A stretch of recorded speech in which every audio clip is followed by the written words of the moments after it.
Évangile selon Jean, chapitre 3. Mais il y avait parmi les pharisiens un chef des Juifs nommé Nicodème. Il vint de nuit auprès de Jésus et lui dit : « Rabbi, nous savons que tu es un docteur venu de la part de Dieu, car personne ne peut faire ces miracles que tu fais, si Dieu n'est avec lui. » Jésus lui répondit : « en vérité, je te le dis, si un homme ne naît de nouveau, il ne peut voir le royaume de Dieu. » Nicodème lui dit : « Comment un homme peut-il naître quand il est vieux ? Peut-il une seconde fois entrer dans le sein de sa mère et naître ?»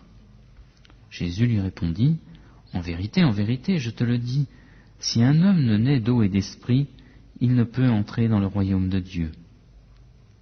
Ce qui est né de la chair est chair, et ce qui est né de l'esprit est esprit. Ne t'étonne pas de ce que je t'ai dit, il faut que vous naissiez de nouveau. Le vent souffle où il veut, et tu en entends le bruit, mais tu ne sais pas d'où il vient ni où il va. Il en est ainsi de quiconque est né de l'esprit. » Nicodème reprit la parole : « Comment cela peut-il se faire ?» Jésus lui répondit : « Tu es docteur en Israël, et tu ne sais pas cela ? En vérité, je te le dis, nous disons ce que nous savons, et nous rendons témoignage de ce que nous avons vu. Et vous ne recevez pas notre témoignage. Si vous ne croyez pas quand je vous ai parlé des choses terrestres, comment croirez-vous quand je vous parlerai des choses célestes ? Personne n'est monté au ciel, sinon celui qui est descendu du ciel, le Fils de l'homme, qui est du ciel. Et comme Moïse éleva le serpent dans le désert, il faut de même que le Fils de l'homme soit élevé, afin que quiconque croit en lui ait la vie éternelle. Car Dieu a tant aimé le monde qu'il a donné son Fils unique, afin que quiconque croit en lui ne périsse pas, mais qu'il ait la vie éternelle. Dieu, en effet, n'a pas envoyé son Fils dans le monde pour juger le monde, mais pour que le monde soit sauvé par lui. Celui qui croit en lui n'est pas jugé, mais celui qui ne croit pas est déjà jugé, parce qu'il n'a pas cru au nom du Fils unique de Dieu. Et voici le jugement. La lumière est venue dans le monde, et les hommes ont aimé les ténèbres plus que la lumière, parce que leurs œuvres étaient mauvaises. Car quiconque fait le mal a de la haine pour la lumière, et ne vient pas à la lumière, de peur que ses œuvres ne soient réprouvées. Mais celui qui pratique la vérité vient à la lumière, afin qu'il soit manifeste que ses œuvres sont faites en Dieu. » Après cela, Jésus se rendit avec ses disciples dans la terre de Judée. Et là, il séjournait avec eux et baptisait. Jean aussi baptisait, à Hénon, près de Salim, parce qu'il y avait beaucoup de points d'eau.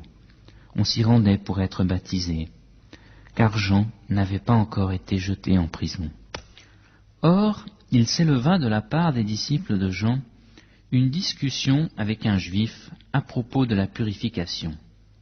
Ils allèrent auprès de Jean et lui dirent : « Rabbi, celui qui était avec toi au-delà du Jourdain, et à qui tu as rendu témoignage, voici qu'il baptise et que tous vont à lui. » Jésus répondit : « Un homme ne peut recevoir que ce qui lui a été donné du ciel.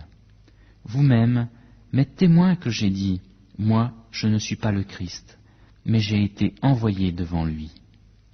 Celui qui a l'épouse, c'est l'époux. Mais l'ami de l'époux qui se tient là et qui l'entend éprouve une grande joie à cause de la voix de l'époux. Aussi cette joie qui est la mienne est complète. Il faut qu'il croisse et que je diminue. Celui qui vient d'en haut est au-dessus de tous.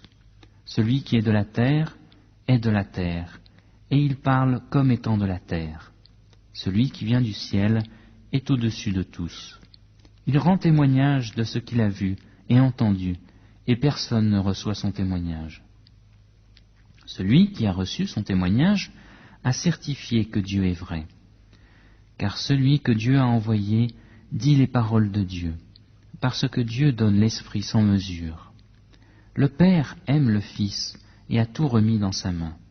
Celui qui croit au Fils a la vie éternelle. Celui qui ne se confie pas au Fils ne verrait pas la vie, mais la colère de Dieu demeure sur lui.